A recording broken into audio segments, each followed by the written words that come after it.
Hocam hoş geldiniz. Hoş Nasılsınız? bulduk. Çok iyiyim. Siz nasılsınız? Vallahi hocam ben her sıkıntım olduğunda hemen hocamı ararım. Hocam öksürüyorum. Hocam hastayım. Daha geçmedi hocam benim bu öksürük. İşte görmeyince geçmiyor. Doğru. Uzaktan demek ki en büyük yanlışı ben yapıyorum. Hep şöyle diyoruz ya şu var ama muayene her şeyin başı değil mi hocam? Tedavinin aslında Yani başı. görmek lazım. Çünkü anlatmak da çok şey değil. Gerçi yakında o da hallolacak. Yani muhtemelen bütün cep telefonlarının küçük bir kamerası böyle bizim kullandığımız optiği sokacaklar. Buradan burnu da sokacak, kulağı da olacak. Biz de oradan... Ya tansiyon falan ölçülebiliyor. Tabii canım her şey yapılabilecek hale gelecek ama hekimler o zaman ne yapıyor? Yani ne yapıyor olacağız bilmiyorum. Tabii benim için sorun yok. Benim zaten emekliliğim geldi de genç kuşak ne yapacak? Hocam, hocam siz çok gençsiniz ya. Ya WhatsApp doktoruna dönecekler. Bence yeni bir branş gelişecek aslında. Tıpta WhatsApp kullanımı diye. Dijital doktorluk. Dijital doktorluk, bravo. Böyle bir isimle olabilir Cerrahisi gerçekten. mümkün artık biliyorsun. Robotik cerrahide herhangi Çok bir yerde da oturup rahatlıkla kontrol edebileceğiniz şeyler olacak ama bakalım inşallah Allah ciddi dert vermesin de Amin. her şey telefonla hallolacak halde kalsın. Amin inşallah. Hocam şöyle yapalım, horlamalarla başlayalım mı? Bize bu konuda çok fazla telefon geliyor. Ve mesela eskiden bana hep horlama böyle ileri yaşın sorunu gibi gelirdi. Ama şimdi mesela gözlemliyorum çok erken yaş, hatta bebek horlaması bile var. Aslında horlama deyince zaten bebekle başlamak gerekiyor. Çünkü bebekken yani 3 yaş, 4 yaş, 5 yaşta tedavi edilirse problemi taşımıyor gelecek kuşaklar ama nasıl olsa geçer canım denip o çocuğun uykusuz kalması, horlamasına çözüm üretilmiyorsa o çocukların tümü daha sonraki dönemde, erişkin dönemde artık apne hastası olur hale geliyor. Peki hocam. Dolayısıyla baştan ciddiye alıp baştan tedavi etmek gerekiyor. Peki hocam horlama bir hastalık mıdır?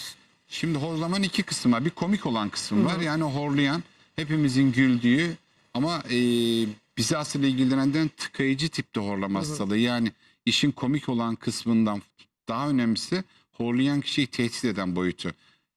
Şimdi horlama deyince insanlar sadece gürültülü nefes almayı anlıyor. Evet. Ama bizim en çok dikkatimizi topladığımız şey o horlama arasındaki nefessiz kalma süreci. Eşler bunu çok güzel tarif ediyor. Diyor ki hocam diyor, kocam diyor horluyor, bekliyorum diyor. Sonra bir susmaya başlıyor diyor. Eyvah diye korkuyorum diyor. Çünkü o arada Nefesi kesildi. eş saymaya başlıyor. Alacak mı? Yeniden nefes alacak. Biz bu sürece apne diyoruz. Yani nefesin kesilmesi. Bu eğer 5 saniye geçiyorsa eski şeye göre 10 saniye geçiyorsa problem. Çünkü artık yanındaki yatan kişi bile ya da yan odadaki kişi bile dikkatini çekmeye başladı. Horladı. Birden durdu. Sustu. Ne yapıyor? Aslında orada solunum duruyor. Solunum durduğu zaman bizim bildiğimiz o can kurtaran mekanizma devreye giriyor. Ne yapıyor? Karbondioksit yükselmeye başlıyor. Oksijen düşüyor, karbondioksit artıyor ve bu arada karbondioksit solunumu yeniden başlatıyor. Yani aslında çok da korkutmak doğru değil ama horlama, tıkayıcı tipte horlama hastalığıyla beraber bir araya gelince iş yaşamla ölüm arasında gidip gelmeye başlıyor. Aslında o ince çizgidesiniz o esnada, haberimiz O yok. arada Ciddiye mekanizma almak değişiyor. gerekiyor. Nabız Çok düşmeye başlıyor, kalp nabzı düşüyor, tansiyon artmaya başlıyor, oksijen düşmeye başlıyor, karbondioksit artmaya başlıyor. Dolayısıyla bir kısır döngüye giriyor. Dolayısıyla horlama her zaman komik değildir. Horlamayı mutlaka ciddiye almak zorundayız. Erişkinde ya da çocukta, özellikle çocukta ciddiye alınmasını ve çocuk yaşta tedavi edilmesinden yanayız. Peki hocam en yaygın sebebi ne horlamanın? Yani üst solunum yolu tıkayan bütün sebepler horlama sebebidir. Nedir bunlar? Burun tıkanıklığı, yani burun orta kıkırdağının eğri olması, burun etlerinin büyük olması, kronik sinüsite bağlı polipler ortaya çıkması, iri bademcik, çocuklarda özellikle iri geniz eti, erişkinde en çok müzdarip olduğum şey kilo. Şimdi burada da kilo işin içine girdiği zaman yine bir kısır döngü ortaya çıkıyor. Çünkü kilo alan kişi horlamaya başlıyor. Horlayan kişi kilo almaya başlıyor. Yani sizin Birbirini tetikleyen birbirini bir şey tetikliyor. oluyor. Ne yapıyor? Şimdi mekanizma çok basit aslında. Şimdi kişi uyuyor. Apne dediğimiz süreç aslında uyanma dönemi. Yani orada bir uyanıyor. Ne yaptı? Karbondioksit arttı ve uyandı. Vücut bunların tümünü nöbet gibi algılıyor. Ne yapıyor?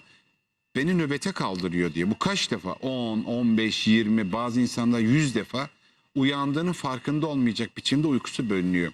Biz bu sürece tıkayıcı tipte horlama hastalığının sürecini apne diyoruz. Apnelerin her birini vücut nöbet gibi algılıyorsa peşinden kıtlık gelecek diyor. Yani bir savaş var, peşinden kıtlık gelecek. Ne yapayım diyor.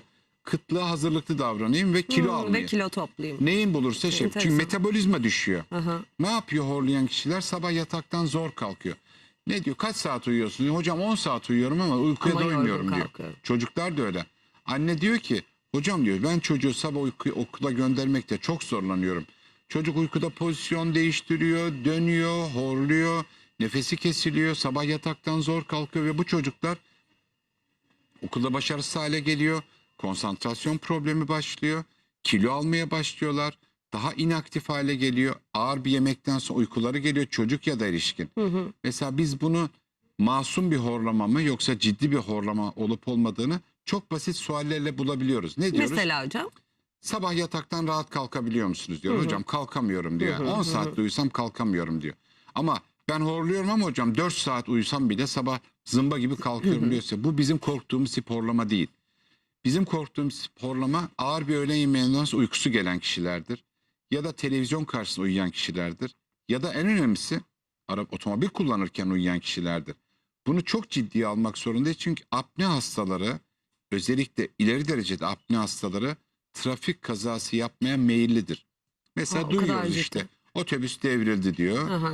İşte 20 ölü Allah korusun. Korusun. Ama bunların altında mutlaka o sürücünün apne hastası olup olmadığını değerlendirmek gerekiyor. Şimdi hekim algılar bunu. Çok rahat tanırız biz onu. Niye yani. hocam? Fiziken de değişiklik mi Tabii oluyor? kısa boyunlu, şişman, pikpik dediğimiz tip, gözlerinin altı şiş, mor ve bekleme salonunda uyur aslında onlar. Yani bize muayene gelen hastalar aslında bekleme salonunda bir 15-20 dakika Siz uyutmuşsanız aslında neden geldiğini dava esnada anlamış oluyorsunuz. belli oluyor. Şimdi hep her fırsatta böyle fırsat bulup horlama hastalığı anlattığımda hep şunu vurguluyorum. Diyorum ki trafik polisi ne yapıyor yolda çevirdiğinde alkol muayenesi yapıyor. Doğru. Aslında trafik polislerine apne hastaları nasıl tanınır eğitimi verilmeli.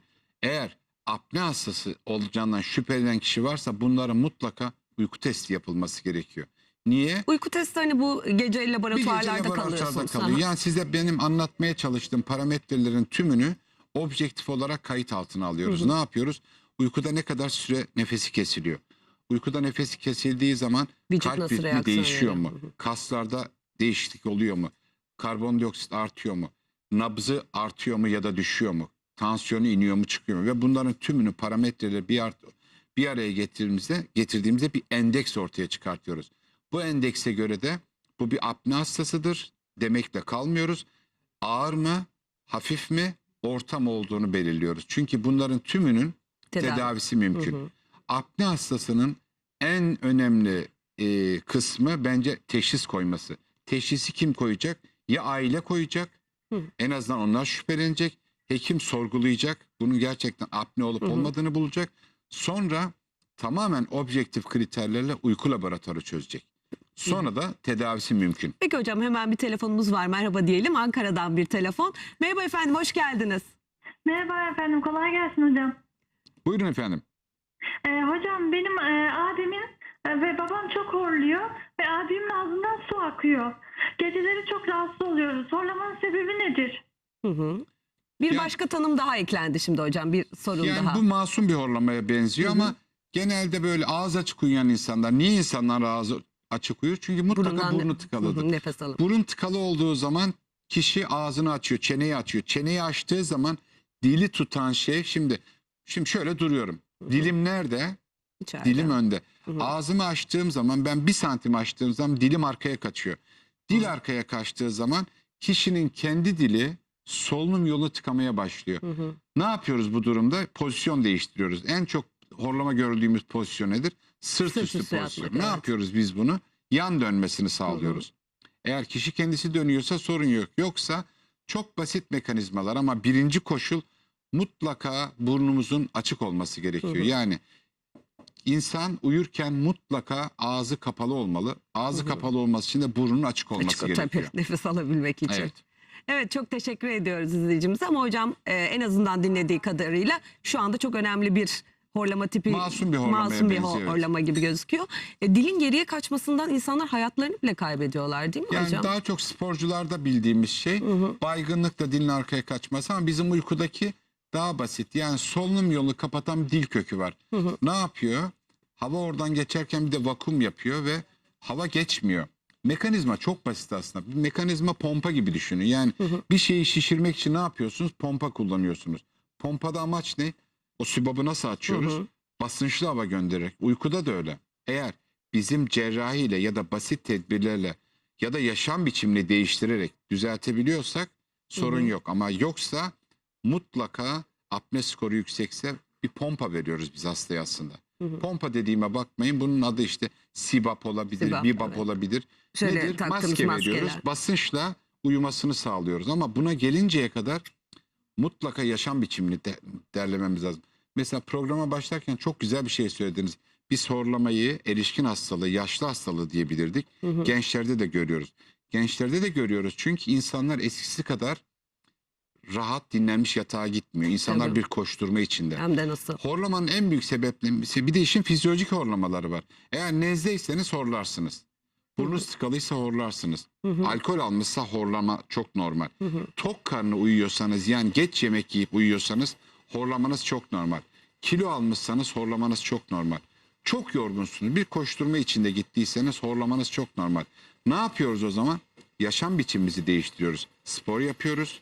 Akşam yemeğini erkene çekiyoruz. Mümkünse akşam yemek Hiç yememeye yemiyoruz çalışıyoruz. değil mi? Doğru. Alkol tok karnına alkol alınmışsa tok karnıysa uyumamasını öneriyoruz. Çok Hiç yorgunsa almamasını öneriyoruz tabii kesinlikle. birinci olarak. Çok yorgunsa mutlaka dinlenmesini 1-2 saat dinlenip sonra uyumasını arzu ediyoruz. Odada alerji yapacak sebepler varsa yani eski kitap, eski gazete, kadife o tip toz tutan şeyler varsa yatak odasında onların bulunmamasını Evet, arzu belki ediyoruz. halılar. Evet. Özellikle çocuklarda hani şu böyle peluşlu oyuncakları çocukların yatak odasından uzak tutmamız gerekiyor.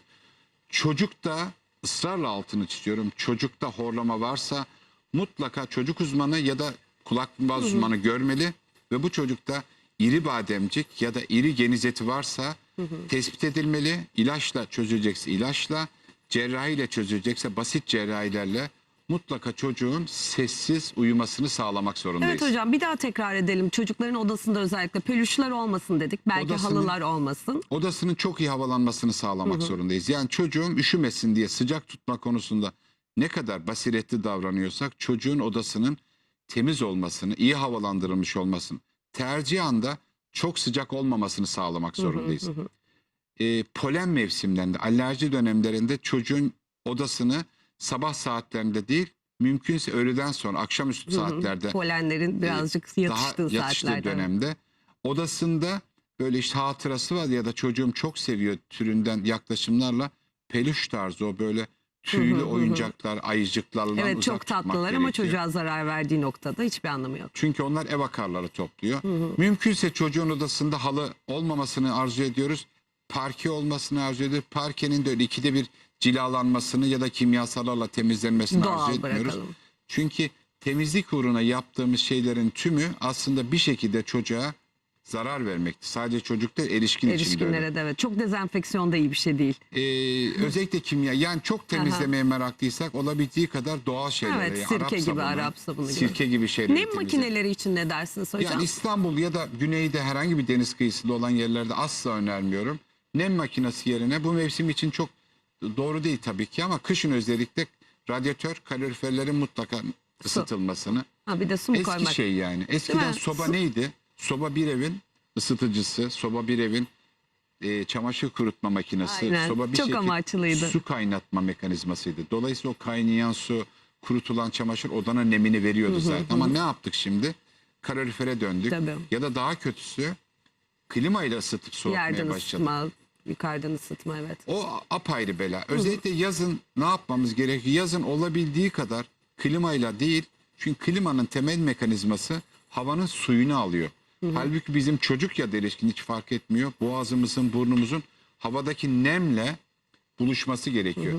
Siz klimayla onun nemini alırsanız çocuğu kuru havada ya da erişkini kuru havada uyumaya mecbur Evet, bir ediyorsunuz. telefonumuz var hocam. Ta Kuşadası'ndan Asuman Hanım bizi arıyor. Hoş geldiniz efendim, merhaba.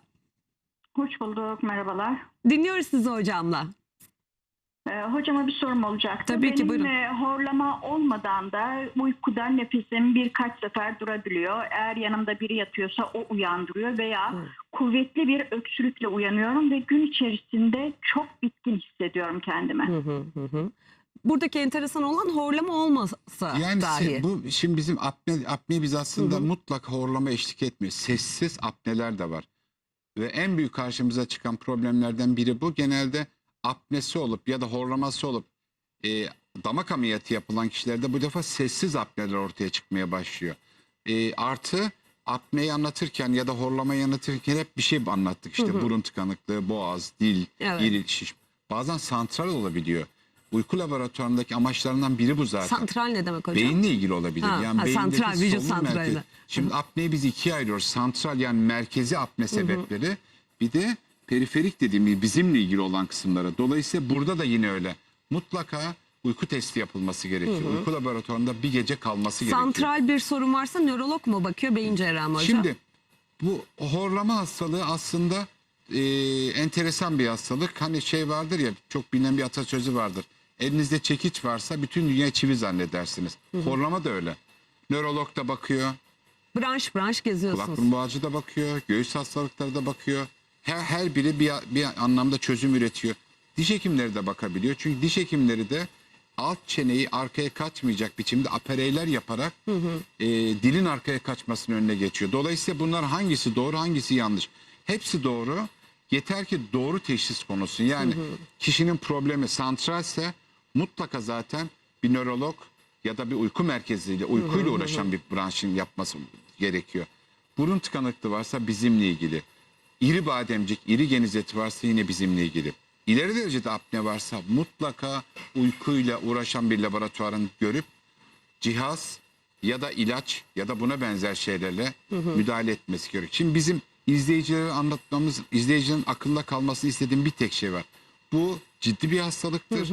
Eşinizden Önemseyin lütfen. ya da çocuğunuzdan ya da kendinize etraftan gelen şikayetlerle böyle bir şey varsa mutlaka bir uzmana başvurun. Ve bu uzman size çözüm anlamda ne üreteceğini söyler. Şimdi önceki soruda şu da vardı. Bazen öksürükle uyanıyorum diyor. Evet. Şimdi genelde O da bir vücudun kişi aslında kişiyi hayata bağlamak için verdiği bir reaksiyon mu hocam? öksürükle uyanma biraz daha farklı. Öksürükle uyanma dediği zaman, gece öksürüğü dendiği zaman benim aklıma ilk gelen şey reflü. Yani ayaktayken mide asidi aşağıda ama yattığı zaman asit seslerini tahriş edip gıcık öksürüğü şeklinde boğulma hissiyle uyandırabilir. Sabah yorgun kalkıyorum diyor. Gün içinde çok yorgun olma. Yorgun kalkmasının temeli de bölünmüş uyku. Yani bölünmüş uyku çok basit aslında. Sizi gece 5 defa uyandırsalar, Nülfer Nülfer deyip 5 defa uyandırsalar, Bu ara ben öksürükten tam böyleyim işte. Gerçekten sersem gibi uyanıyorum. Göz altlarım şiş uyanıyorum. ya uykunun mutlaka deliksiz ve de kaliteli şekilde olması gerekiyor. İşte hocam ben diyor deliksiz uyuyorum diyor. Deliksiz uyuyor ama etrafı biliyor aslında onun delikli ya da deliksiz uyuduğunu. Çünkü uykuda nefesi kesiliyorsa bu deliksiz uyku değildir. Sessiz, huzur içinde çok fazla hareket etmeden doğru uyumaya biz iyi uyku diyoruz. Süresi bir sürü araştırma var. Kimilerine göre 8 saat, kimilerine göre 9 saat, kimilerine göre 7 saat. Ölçümüz ne? Ölçümüz zinde kalkmak. Doğru. Gün içinde uyku ihtiyacı oluşmayacak ve sabah zamanında affedersin tam terimi zıpkın gibi kalkacak. Doğru, çok doğru hocam. Şimdi yaz mevsimi geldi. Horlama ile ilgili çok çok güzel bilgiler verdiniz hocam. Şimdi yazında mevsimlerin de kendine özel bazı sorunları doğuyor. Deniz ve havuz. Sonrası kulak tıkanmaları, enfeksiyonlar. Biraz da bunları konuşalım mı hocam? Yani Tabii. nasıl önlemler alsınlar? Bu sorunla karşılaştıklarında ne yapmaları gerekiyor? Çünkü kulağın tıkanması özellikle insana acayip panik yapan bir şey. Yani gözünüzün bir anda bulanması gibi. Şimdi bütün organlar öyle. Yani kaybettiğinizde kıymetini anlıyorsunuz. İki kulakta duymak nedir? İki kulakta duymak stereo duymaktır. Bir kulağınızı kapadığınız zaman sesin nereden geldiğini algılayamazsınız. Evet. Ve de Rotasyon şaşıyor bir şaşar. anda resmen. Hele alıştığınız bir şeyse yani yavaş yavaş bu hale geldiyseniz sorun yok. Şimdi yazın niye kulak daha çok tıkanıyor? Kulakta wax var, yani kulak bir yağı var. Ve bazı insanlar o yağ birikiyor tozlarla bir kitle oluşturuyor. Niye peki denizde ya da havuzda tıkanıyor? Çünkü şişiyor. Yani bu denizde de olur, havuzda da olur, duşta da olabilir. Ne yapıyor ki? Şişince kulağı kapatıyor. bu kişiler aslında biliyor kendini. Yazın benim kulağım çok Benim tıkanır ve babam hep size başvurduğumuz için biliyorsunuz. Çünkü onun yaptığı bir hata var. Yani defalarca diyorum ki bak Dilaver Hoca sana... pamuklu kulak Evet. çöpü dediğimiz şey. Çaresizlikle onu dur oradan temizleyeyim derken Şimdi daha aslında kötüsüne kulak sebep çöpü diye oluyor. bir çöp yok. Ben onlara pamuklu çöp diyorum. Ve her fırsatta diyorum ki ne olur kulağınıza bunları sokmayın. Çünkü sizin temizlediğiniz zannettiğiniz şey kulağı koruyan bir madde. Yani kulağın yağı ne yapıyor? Tozlar ona yapışıyor. Tozlar ona yapışınca o mekanizma kendisini dışarı atıyor. Ama siz pamuklu çöple alıp onu arkaya itiyorsunuz. Arkaya ittiğiniz zaman da kulak artık kendini temizleyemez hale geliyor. Orada birikiyor, birikiyor. Su değdiği zaman Şişiyor. ve sadece şişmekte kalmıyor. Arka tarafındaki serümen dediğimiz kulak salgısı da birikiyor. Bu da dış kulak iltihabı yapıyor. Yani hem tıkanan hem ağrıyan kötü bir kulağınız ortaya çıkıyor. Dolayısıyla bu kişiler ne olur pamuklu çöp kullanmasın. Yaza giderken yani bunlar deniz mevsimini açmadan mutlaka bir kulak uzmanı görmesini ve o vaksın temizlenmesini arzu ediyoruz. Nasıl temizlenecek? Kulak uzmanı temizleyecek bunu. Çünkü kirin önünden Çekecek. iterseniz o daha arkaya gider. Onun arkasına geçen bir mekanizma olması gerekiyor. Yani sizin mikroskop altında o kirin arkasına geçip dışarı doğru çekmeniz gerekiyor. Ya da vakumla onu dışarı tutmanız gerekiyor. Şimdi burada bir şeyin çok ciddiye alınmasını istiyorum. Çünkü bizim korktuğumuz bu tip kayıplar değildir. Bunun öyle ya da böyle çözülür. Ama asıl bizim korktuğumuz ani işitme kaybı. Çünkü bu birkaç defa başıma geldi. İşte gidiyor, hocam diyor havuza girdim, kulağım tıkandı diyor. Ve döndüğünüzde temizletiriz ya da orada bir doktor görsün diyoruz. Hocam ben dönünce hallederim diyor. Şimdi dönünce halledilecek kulak tıkanıklığı başka şey. Hemen bir hekime başvurması gereken işitme kaybı başka şey. Biz buna ani işitme kaybı diyoruz. Ani işitme kaybı kulağın enfarktüsüdür. Nasıl kalp krizi gibi. Aynen. Kalp krizinde ne yapıyoruz? Bir an önce götürüyoruz ve yoğun bakıma yatırıyoruz. Ani işitme kaybında da bakın tıkanıklığa bağlı değil. Tamamen iç kulaktaki salyangozun beslenmesinin bozulmasına bağlı bir kayıp varsa buna ani işitme kaybı Peki diyoruz. hocam ikisi arasındaki Çok- yani ciddi çok şey basit farkı nasıl aslında. ayırt edeceğiz? Yani lütfen aklınızdan çıkarmayın bunu. Şimdi kulağınızdaki kir tıkandıysa aslında maketten anlatabilirim Tabii bunu. ki çok seviniriz. Şimdi bu kulak. Şimdi bu kulağı açtık. Bu arada telefonumuz da var, alacağız. Bu dış kulak İzmir'den. yolu. Dış kulak yolunda bir kir var. Kirimiz şöyle olsun. Şişti, kapandı. Şimdi bu tip tıkanıklık olduğu zaman kişinin konuşma sesi bu kulaktan gelir. Doktor Eko yapar yani evet, tıkandı eko yapar. kulaktan. Kapatın kulağınızı. Konuşun şimdi. 1, 2, 3, 4, 5, 6. Konuştuğunuz zaman sesiniz bu kulaktan geliyor. Evet doğru. Şimdi biz bunu telefonda sorguluyoruz aslında. Mesela diyor ki hocam diyor kulağım duymuyor diyor. Konuştuğun zaman konuştuğunuz ses hangi kulaktan geliyor diyorum. Eğer tıkalı kulaktan geliyorsa bu bizi rahatlatır. Niye? Biliriz ki bu durumda ne yapıyoruz? Biliyoruz ki olay salyangozda değil. Olay burada. Ama kocam kulağım tıkandı. Sağ kulağım tıkandı. Konuştuğum zaman sol kulaktan duyuyorum. Sağdan hiçbir şey duymuyorum diyorsa o zaman eyvah diyoruz. Niye eyvah? Çünkü o zaman iç kulak tipi bir işitme kaybı olabilir. Yani ani işitme kaybı olabilir. Bunda da ilk 24 saat içinde mutlaka hekime başvurması gerekiyor. Bu Kritik bir 24 saat var o zaman tedavi yani için. tedavide en başarılı olduğumuz süre ilk 24 saat ya da ilk 48 saattir. Ne yapıyoruz? Sesten koruyoruz. Çoğu zaman hastayı hastaneye yatırıyoruz. İç kulağın beslenmesini artıracak ilaçlar kullanmaya başlıyoruz. Bunun içinde kortizon olabilir, damar genişletici ilaçlar olabilir, sakinleştiriciler olabilir ya da daha ileri boyuta gidecek olursak hiperbarik oksijen tedavisi. Yani hani şu vurgun yiyenlerin vurgundan kurtulmak için gönderdiğimiz oksijenli basınçlı oksijen odasına gönderiyoruz ki buradaki bu salyangozdaki beslenmeyi bir an önce sağlamak için. Dolayısıyla çok basit aslında. Yani aklımızda ne olur kalsın. Havuza girdim, kulağım tıkandı. Konuştuğumuz zaman sesim tıkalı kulaktan geliyorsa Problem çok yok. korkmayın. Aha. Bir şekilde bu buharlaştığı zaman açılır. Ben buharlaşması için de ne yapıyorum? Minik bir alkol damlatın diyorum ya da sirke Evet, alkol. tıbbi alkol. Aha.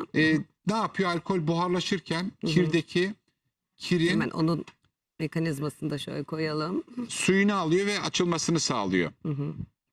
Aslında bir tane muayene yapsak, ben aslında dış kulak yolunu Hocam göstersem. telefonu önce alalım. Tamam. Çok beklettik çünkü Metin Bey'i. Merhabalar, hoş geldiniz. Merhabalar, hoş bulduk. Buyurun Benim efendim. hocama bir sorum olacaktı. Tabii ki, buyurun, dinliyoruz sizi. Ben apne hastasıyım. Solunum cihazı kullanıyorum. Ama ona rağmen gece boyunca sürekli terliyorum. Gecede 4-5 sefer atlet değiştiriyorum. Hı hı. Bunun apneyle bir alakası var mı? Bir ikincisi, benim cerrahi tedavim mümkün mü? Cerrahi tedavi mümkün mü? Şimdi apne, eğer aletiniz kalibrasyonu, yani basıncı iyi ayarlanmışsa ve siz sabah zinde kalkıyorsanız bu alet başarılıdır. Yani aleti aldım, artık şey yok, problemim yok demek mümkün değil. Çünkü aletin yeterli olması gerekiyor. Yani bazı kişilerde 10, bazı kişilerde 8 ile, bazı kişilerde daha yüksek basınçla ancak rahatlatma şansımız var. Dolayısıyla bunu, eğer apne cihazı CPAP ya da BiPAP kullanıyorsanız mutlaka bu cihazı veren kişinin uyku laboratuvarını tekrar bu cihazla değerlendirmesi gerekiyor. Cerrahisi mümkün mü? Orta dereceye kadar apnede cerrahi mümkün. Niye bunu orta dereceye kadar söylüyorum? Çünkü cerrahide başarı şansımız %50. Eğer sizin apne skorunuz 60'sa benim elde edeceğim skor 30'a kadar indirebilirim. 30'la 50'nin hiçbir farkı yok. Yani işte burada o laf devreye giriyor. Elinizde çekiç varsa dünyayı çivi zannedersiniz. Kulak burun boğazcıya gidiyor. Ben ameliyat edeyim diyor. Nedir ameliyat? İşte burnunuzu ameliyat edeyim, damağınızı ameliyat edeyim, bademcinizi alayım. Daha ileri gidenler dil kökünü küçülteyim. Maske veren ben maske vereyim diyor. Diş hekimi ben bir aparel vereyim diyor. Buna benzer bir sürü yöntem var. Ama hepsinin aslında doğru tedavi için doğru skor gerekiyor. Cerrahi çok seviyor muyuz? Ben apne cerrahisinde, eğer apne skoru, apne hipopne endeksi yüksekse cerrahiden çok mutlaka CPAP öneriyorum. Basınç Yani o öneriyorum. maskeleri. Hı. Ama çok basitse, yani apne skoru 15-20'lerde ve masum horlama ise onda cerrahi seçenek düşünülebilir. Peki, çok teşekkür ediyoruz izleyicimize de, geçmiş olsun diyoruz. Hocam muayenemizi yapalım mı? İpek Yapalım. bize yardımcı olacak. Hoş geldin İpek'ciğim. Bulduk. Ben şöyle senin yanına geçeyim. İpek'cim, var mı kulak burun baş şikayetin? Evet. Ne var? Mikrofon İpek. Kulaklarımdan ekipten özür İpek bunu dilerim. yaparsa. Kulaklarımdan şikayetim, yatarken hızlı kalkınca başım dönüyor. Ve kulaktan olduğunu düşünüyorum sıkıntının. Ve böyle pat diye bir ses duyuyorum birden kulağımda. Nasıl bir ses? Nasıl bir... Yani Bas- nasıl bir patlar ses? gibi evet, ses. Evet, baskı. Tamam. Kulağımda bir baskı hissediyorum. Şimdi ne yaptık? Görüntümüz alıyor muyuz? Evet, gelecek şimdi hocam görüntü. Geldi ekrana. Bir ağzını açar mısın lütfen? Şöyle ineyim. Sizi rahat rahat Kocaman yapın. bir A der misin? A der misin? A der misin? Tamam. Biz şöyle çevirelim. Ben şuradan görmeye çalışayım. Tamam. Bana doğru döner misin? Şimdi bu endovizüel bir muayene. Nedir? Bir tane kameramız var ucunda. Işık veriyoruz ve bütün burnun içini görebiliyoruz. Bakın bu burun etleri şöyle silindir şeklinde. Sağlıklı ve normal bir burun eti görüntüsü mü hocam bu Vallahi şu anda? sağlıklı, bize iş çıkmaz buradan. Bu kıkırdak da eğri. Burun eti ideal boyda. Karşıda gördüğümüz boşluk da sinüslerin boşaldığı boşluk. Hı hı. Bu tarafa döner misin? Şimdi dış kulak yolu böyle çok da uzaklarda değil. Kulak zarı hemen yakında. Bakın karşıda gördüğünüz beyaz kısım, karşıda evet kulak zarı. Kir yok. Dış kulak yolu temiz. Kulak zarını rahat görüyoruz ve parlaklığı iyi. Bu tarafa döner misin? Yine dış kulak yolu iyi. Kir yok. Geliyorum kulak zarına kadar. Karşıda kulak zarını görüyorum. Hı hı. İpek'cim, o pat sesi nereden geliyor bulamadık şu anda. Yani aniden ayağa kalktığınız zaman ortaya çıkan baş dönmeleri genelde ortostatik dediğimiz, yani aniden kalktığınız zaman kan daha çok aşağıda toplanıyor ve ona bağlı bir baş dönmesi oluyor. Bu bizle ilgili değil. Bizle kulak burun boğazcı ile ilgili olan baş dönmeleri çok gürültülü başlar. Sabah kalkarsınız, yataktan adım atamazsınız. Tuvalete gidemezsiniz. Dünya döner, kıyamet gibidir. Bulantı eşlik eder, kusmalar eşlik eder. Bu çok korkutucu gibi görünüyor. Ama ne kadar çok gürültülü başlamışsa, ne kadar ani başlamışsa bizimle ilgilidir ve de o kadar masumdur. İkinci bizimle ilgili olan baş dönmesi sebeplerinden bir tanesi de kristal oynaması. O da çok nettir. Hasta çok güzel anlatır. Hocam Gayet iyiyim ama yatakta sağdan sola dönerken bir anda dünya dönüyor. Duruyorum, bekliyorum, geçiyor. Ya da bazı insanlar şöyle anlatıyor. Hocam raftan bir şey uzanmaya giderken kolum uzandığım zaman başım dönüyor diyor. Bu da yine pozisyona bağlı iyi huylu baş dönmesidir. Yani çok konuşulan son dönemde kristal oynaması. Ne yapıyor orada? O kristal dediğimiz şey yanlış mesaj gönderiyor kulağa. Kulağın biri diyor ki ayakta diyor. Hatta onu da istersen maketten Tabii göstereyim tabii size. ki. Teşekkür ederiz İpek'cim sana. Şimdi biraz önce anlattığım şeyde ne yaptık? Bu salyangoz ne dedik? Salyangoz işitme organı. Bir de bunun yanında salyangozun yanında 3 tane yarım daire kanal var. Bunlar bizim uzaydaki pozisyonumuzu belirliyor. Yani ustaların su terazisini düşünün. Ustaların su terazisinde ne vardır? Seviyeye göre duvarın düz olup olmadığını belirler. Burada da öyle. İçindeki sıvılara göre sağda var. Aynısının solda da simetrisi var. Bunlar bize uzaydaki pozisyonumuzu söylüyor. Başka neler yardım ediyor? Göz yardım ediyor. Göz görüyoruz işte. Direk burada diyorum, kapı burada diyorum, zemin burada diyorum. Gözümü kapadığım zaman anlıyor muyum? Gözümü kapatayım. Topuğumdan bir his geliyor. Doğru. Diyorum ki ben ayaktayım diyorum. Dolayısıyla bu da bana şey veriyor. Şimdi kulağımız, gözümüz, derin duyu dediğimiz hislerin tümünü birleştiren bir bilgisayar var. O da ne? O da beyin. Şimdi gelelim kulağa. Bu kulak diyor ki bu diyor ayakta diyor. Öbür kulak hayır sen yanılıyorsun diyor. Ayakta değil diyor. Yatıyor diyor. Beyin hangisine inanacağını Koordinasyon şaşırıyor. şaşırıyor. Beyin hangisine inanacağını şaşırıyor ama bu süreklilik göstermiyor. Beyin bakıyor kapıya. Yere de bakıyor. Televizyona bakıyor. Bir dakika diyor sen yanlış mesaj veriyorsun diyor. Sen doğru mesaj verinceye kadar seni dinlemeyeceğim diyor. Ama bu arada ne oluyor? Vücut dayak yiyor. Nasıl dayak yiyor? İşte hani çocukken Fıldır hepimiz fıldır dönerdik ya dönüyor. sonra Evet. kusma eşlik ediyor. Kusmaya başlıyor. Bulantı eşlik ediyor. Ne yapıyoruz? Diyoruz ki sakin olun. Yani gece kalktınız başınız dönüyor. Dolaplar üstünüze geliyor. Beyninizde bir şey yok. Önce bunu bilmenizi istiyorum. Çünkü insanların aklına gittiği yer, ilk evet. gelen şey Eyvah tümör ya da eyvah beyin beynimde kanaması. bir şey var. Hayatım kaydı. Ve bu maalesef hekimi de etkiliyor. Ne yapıyor? Yaka paça götürülüyor. Anne ya da baba ya da işte evin Tomografilerle başlayan Hemen süreç. beyinle başlanıyor. Aslında beyinle başlanmaması gerekiyor. Mutlaka kulak burnu ya da bir nörolog görmesi gerekiyor. Çünkü bizimle ilgili olan baş dönmesi çok kolay ele veriyor kendini. Ne demiştim biraz önce? Gürültülü başlıyor. Ani başlıyor. Ve de diğer bulgular eşlik ediyor. Kusmalar, bulantılar, bazen çınlamalar, kulakta dolgunluk hissi başlıyor. Beyinle ilgili olan kısım oluyor mu? Beyinle ilgili olan kısım bu kadarlık hekimim ya 2 tane gördüm ya 3 tane gördüm. Ama Bu diğerinden yavaş yavaş geliyor daha çok, yavaş değil mi? yavaş geliyor. Bir hafta, 10 gün, aylarca yavaş yavaş ya böyle bir baş dönüyor ama düzelmiyor. Sürekli artmaya başlıyor. Bir süre sonra baş ağrısı eşlik ediyor. İşte çift görmeler eşlik ediyor. Tabii çok erken yakalanan beyine bağlı santral tipte baş dönme sebepleri de var ama genelde en çok gördüğümüz kulakla ilgili. Bir telefonumuz daha var Samsun'dan bu defa. Hoş geldiniz efendim, merhaba. Merhaba hocam. Dinliyoruz sizi, buyurun.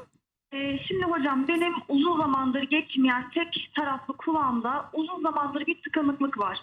Bir sürü işitme testi yaptırdım. Hiçbir sıkıntı yok ama böyle bir dolgunluk hissi oluyor. Yaptırdığım muayenelerden de net bir sonuç alamıyoruz. Yani gece diş sıkmam da çok fazla var. Aynı zamanda burnumda eğrilik ve büyük bir konka büyümesi var tek etle. Yani bu kulak tıkanıklığı bu sebepten olabilir mi? Kronik, hiç geçmeyen bir kulak tıkanıklığı. Hemen soralım hocamıza. Aslında çok güzel bir soru sordu. Çünkü biz bunu çok yaşıyoruz. Genelde hasta geliyor elinde bütün testleri var. İşitmesi sapasağlam. Yani odyolojik olarak sapasağlam. Biraz daha irdelediğinizde, biraz daha sorguladığınız zaman altından iç kulak tansiyonu çıkıyor. Şimdi hocam benim kulağımda çünkü kimse yalan söyleyecek hali yok. Yani kulağım duymuyor diyor. Kulağımda bir doluluk var diyor. Test yapıyorsunuz normal diyorsunuz. Hiçbir şeyin yok diyorsun. Bir şey var onun. Tabii bu Ne rahatsızlığın yapacağız? bir sebebi olmalı. Denge testi yapıyoruz. ENG dediğimiz testi yapıyoruz. Orada işte hastalık kendini ele veriyor. Ne yapıyor? Bu defa istemsiz göz hareketleri. Biz bu baş dönmesini neyle tespit ediyoruz? Bir tane gözlük takıyoruz. 22 dioptrilik. Gözü fikse edemediği bir hale getiriyoruz. Ve istemsiz göz hareketleri çıkıyor.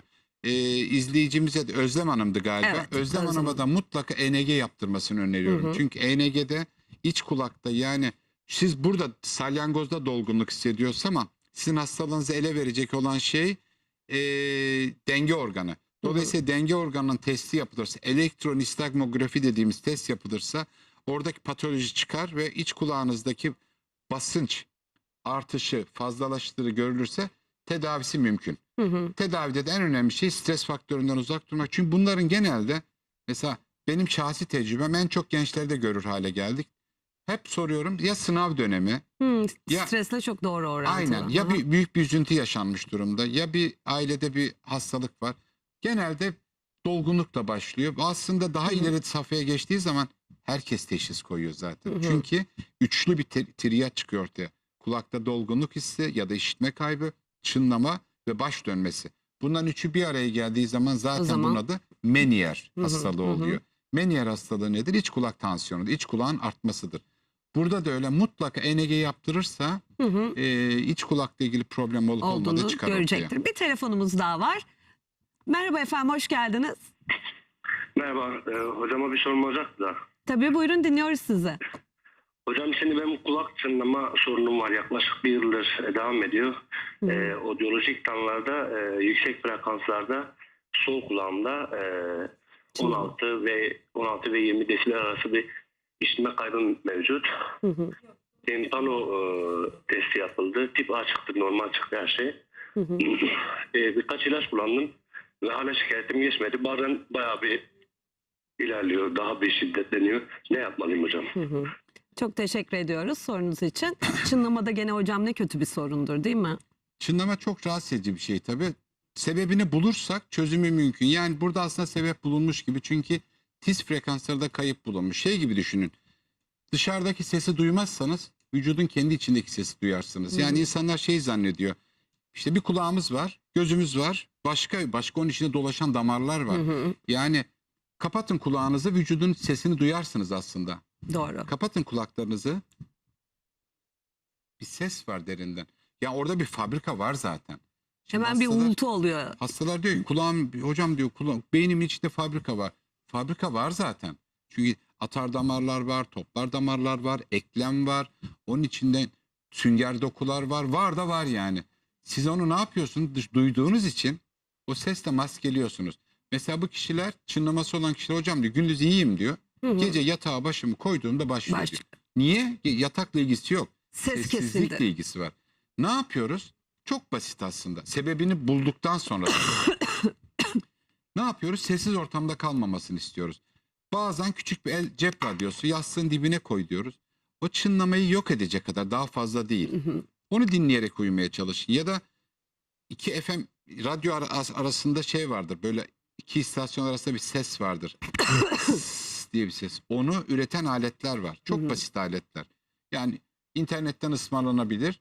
Onunla uyumayı deneyin diyorum. Ama tekrar söylüyorum, sebebini bulmadıysak, ancak frekanslarda kayıp varsa yapmamız gereken şey belki de minik bir işitme cihazı. Çünkü eğer gündüzde rahatsız etmeye başlıyorsa, biz kişinin duymasını artırdığımız zaman o sesi maskeliyoruz.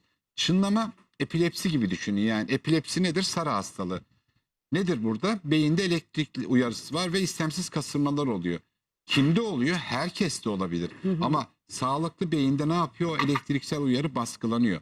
Çınlama da böyle. Çınlama aslında işitmenin epilepsisi. Yani gayipten bir ses gelmiyor aslında. Var olan bir sesi duymaya başlıyor. Biz ne yapacağız? Onu maskelemeye başlayacağız. TRT dediğimiz programda da temel şey onun maskelenmesini sağlamak. Ama niye olur çınlama? Onlarca sebep var. Dış kulak yolunuzda kir, kulak zarının üstünde minik bir saç, kulağınızda kireçlenme, orta kulakta kireçlenme, iç kulakta işitme kaybı, kulağın sinirinde kayıp, beyin tümörü. Şimdi beyin tümörü dedim, bittik burada. Çünkü evet, herkesin en kötüsü gelecek. Beyin tümörü. Ben çınlamayla bana gelip beyin tümörü bulduğum 2 tane vaka oldu. Ki hocamın kaç yıllık Ya tecrübesi herkesin var. öyle. Ne olur, çınlamam var. Hemen beyin tümörü şeyine gitmeyin. Ya MR çektirelim. MR çektirmeniz için bizim şüphelenmemiz gereken şeyler var. Tabii çok kolay. Yani bir insan, özellikle Türkiye'de çok kolay. Gidin de İngiltere'de çektirin bakayım MR'ı. 6 ay sonra randevu verirler. Çoğu zaman da çektirmezler zaten. Dolayısıyla MR çektirmek için, yani kafanızdan beyin tümörü olduğum hissinden kurtulmak için MR'a ihtiyacınız yok aslında. Oraya Bir girinceye hekime kadar. gitmeye ihtiyacınız var. Peki hocam, bir telefon daha var. Hoş geldiniz. Merhaba efendim, duyuyor musunuz? Zekeriya Bey, sizi dinliyoruz. Evet, duyuyorum. Buyurun efendim, sorunuzu alalım. Merhabalar. Merhabalar. Merhabalar. Benim sorum aslında diğer sorularla benzer. Ben de çok aşırı bir terleme oluyor. Geceleri nefesimin kesildiğini söylüyor eşim, beni uyarıyor sık sık. Artı sabah uyandığımda ağzımda ve dilimin üzerinde sarı salyalar oluyor ve boğazımdan bir miktarda böyle hafiften bir kanama geliyor. Evet, belli ki ağız Bunun açık sebebi uyuyorsunuz. nedir acaba hocam? Muhtemelen ağız açık uyuyorsunuz. Ağız açık uyuyunca ağız kuruyor ve ağızda paslanma oluyor. Ağız çok canlı bir organ. Yani organizm, bakteriler var, virüsler var, mantarlar var. Onların neyle temizliyoruz? Biz yiyerek temizliyoruz aslında. Mesela yemek yemek nedir? Yemek yemek sadece karnımızı doyurmak değildir. Yemek yemek aynı zamanda ağız hijyenidir. Mesela etrafınızda işte bir süre yoğun bakımda kalan kişiler, ağızdan yemek yemeyen kişilerin hemen ağızda paslanma ve koku başlar. Dolayısıyla gece ağız açık uyuyorsanız kuruyor ve sabah kalktığınızda paslı oluyor. Böyle hafif kanlı gelmesi sebebi çok bununla ilgisi yok. Onun için mutlaka diş etlerinize baktırın, mutlaka burnunuza baktırın. Küçük damar çatlamaları olabilir kurumaya bağlı. Uykunuz içinde sabah yorgun kalkıyorsanız mutlaka bir kulak boğaz uzmanı ya da uykuyla ilgilenen bir hekim görsün ve mutlaka bir uyku testi yapılsın. Evet, çok çok teşekkür ediyoruz. Hocam valla gene çok çok önemli bize mesajlar verdiniz. Bir kez yanlış bildiklerimiz konusunda da bizi düzelttiniz. Çok teşekkür ediyorum. Yine bekliyoruz sevgili hocam. Siz de müthiş başarılısınız. Hiç bilmiyormuş gibi dinleyerek nasıl mutlu ettiniz beni anlatamam. Biz bunları defalarca konuşuyoruz ve çok Ama iyi hocam, bildiğiniz konular. bir şey söyleyeceğim. Valla her seferinde yeni bir şey öğreniyorum. Eksik olmayın. Yani mesela kulak tansiyonunu bilmiyordum ve kulak enfarktüsünü bilmiyordum. Onu ben de yeni öğrendim zaten. Çok teşekkür ediyorum hocam. O kadar zarif ki hocam. Evet, kısacık bir ara vereceğiz. Lütfen bir yere ayrılmayın. Çok önemli konularla yine karşınızda olacağız. Yepyeni bir burun estetiğinden bahsediyor olacağız. Ben de merak ediyorum. Ve tabii rengarenk bir mutfağımız var sevgili izleyenler. Nişanı olanlar, düğünü olanlar tatlı tatlı küçük küçük kekleri nasıl yapacaklar? Birazdan Tuğba da bize anlatıyor olacak. Kısa ara sonra buradayız.